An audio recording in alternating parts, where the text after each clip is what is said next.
Oh, no, yeah, I'm still here. Take a seat. I think we're going to be here for a while. Hi, it's me. You can call me BP. Welcome back to my channel. Welcome back, clowns. Let's talk about the mid-season finale. Just a little bit. I'm going to kind of talk a little bit more about the mid-season finale, season 8, what I think is going to happen in 8B later, but I wanted to throw this up as soon as I can. I'm going on vacation, and then I will be back with all of my hiatus content. I have a lot of things on my list that I'm super excited about, but I just wanted to talk about this as soon as I possibly can, because what the fuck do you mean there was an O moment on the couch? What the fuck do you mean that there is an O moment on the couch in this mid-season finale? I need everyone to just really take a moment and let's just sit with our feelings about this for a second.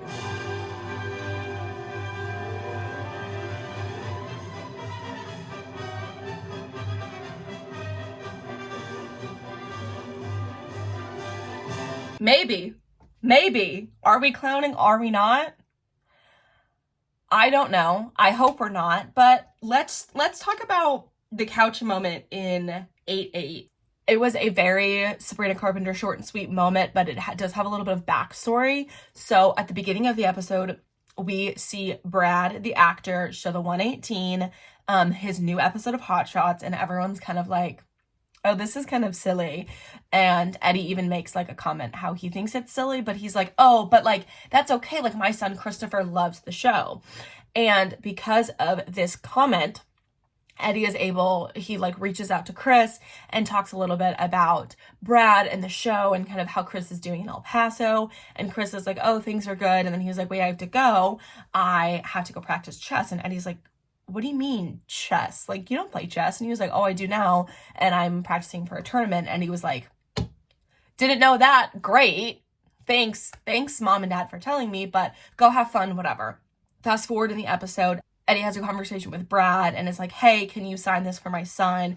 And Brad is like, oh yeah, of course. But also you should just bring them by so I can meet him. And Eddie's like, yeah, I would, except for he lives in Texas with his grandparents. And Brad is like, oh, I'm so sorry. That must have been really hard. And Eddie's like, hard as 3 months of my life, which, dear chat, I don't believe he's been gone for 3 months. I think he's been gone later. That's a timeline question. I will answer it in my timeline video coming soon.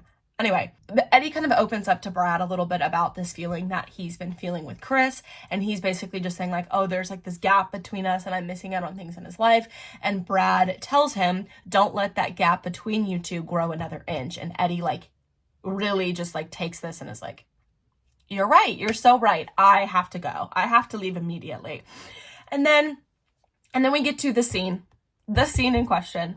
Eddie is sitting there and I think they do this on purpose. They led us to believe that Eddie's swiping on a dating app because he's like, oh, that one's too much for me. Oh, that one might be right. Whatever. There's a knock on his door. Eddie says, coming. That person doesn't wait. Buck barges in, is like, oh my God, I almost texted Tommy. I baked all of these things. Have a scone. I want to bake snickerdoodles. And is going on this huge rampage. And Eddie's like, uh-huh. And then flips over the iPad. And then Buck is like, why'd you just do that? And Eddie's like, do what? Buck is like, what you doing there? And Eddie's like, nothing. And Buck's like, oh, you're right, privacy, but, and then he grabs the iPad anyway, and then he notices, and he starts talking, and a clear ad for Homes.com, because he was like, oh, Homes.com, and Eddie's like, yeah, they have in-depth neighborhood analysis, and I was like, I have not seen a product placement since 2012. That's a lie. They had one to 911 a couple, last season, but whatever. So Buck's looking and he's like, well, how are you going to find a place like this in LA with your price point? And Eddie's like, they're not in LA and they're in El Paso. And you can just see Buck's face just fall. And he's like, oh, okay. And then Buck is like, okay, well, what's the timeline we're looking at for this? And Eddie's like, oh, well, I have an appointment with the real estate agent in a couple minutes. And he's like, hence the button down. And Eddie's like, hence the button down. And then you see Buck just think about it. And he was like, we should move this party to the couch. Hearing Evan Buckley say, "We party and couch,"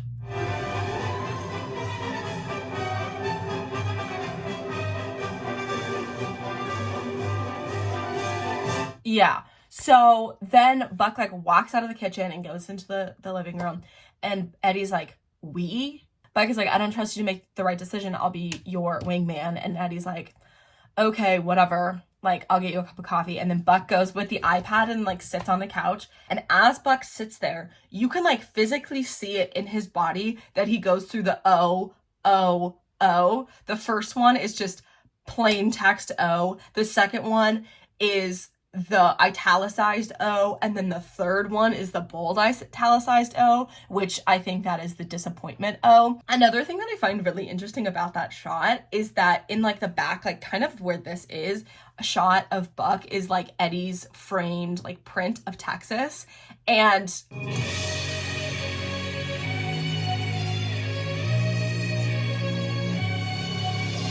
if that's not a bad omen, I don't know what is.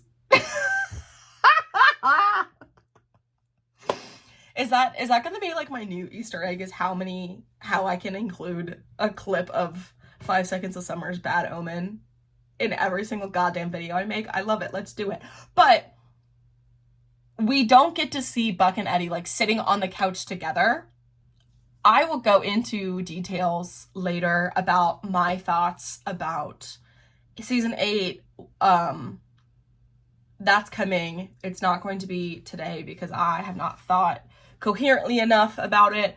I can't do this today because poor Evan Buckley is about to spiral. Talk about triggering abandonment issues. This is not the first time Eddie's abandoned Buck in a mid-season finale, and I have a lot of thoughts about the Diaz parents and their involvement and what I think they should have done and why I think they're completely in the wrong for this, but that's not. Anyway, what do you clowns think? Let me know. Can we just like move things along so I don't have to keep talking about a fucking metaphor, about a fucking piece of furniture? Just do it, you cowards. That was loud. I guess this is my brand now. We're just gonna have to deal with it. Anyway, what do you think? Do you think that the couch was intentional in this moment? Is it intentional? Was it not? They could have stayed in the kitchen, couldn't they have?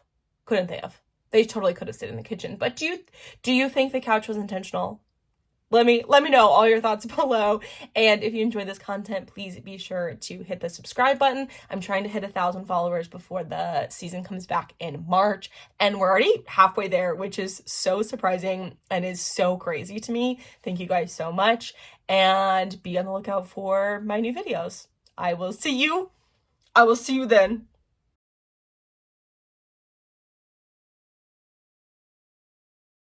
Appointment with the real estate agent in a few minutes. Get the ball rolling. Hence the button down. Well,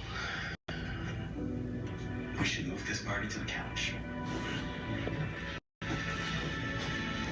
You're gonna need a wingman. Some of these places are tragic. I don't trust you to pick a nice one on your own. Fuck.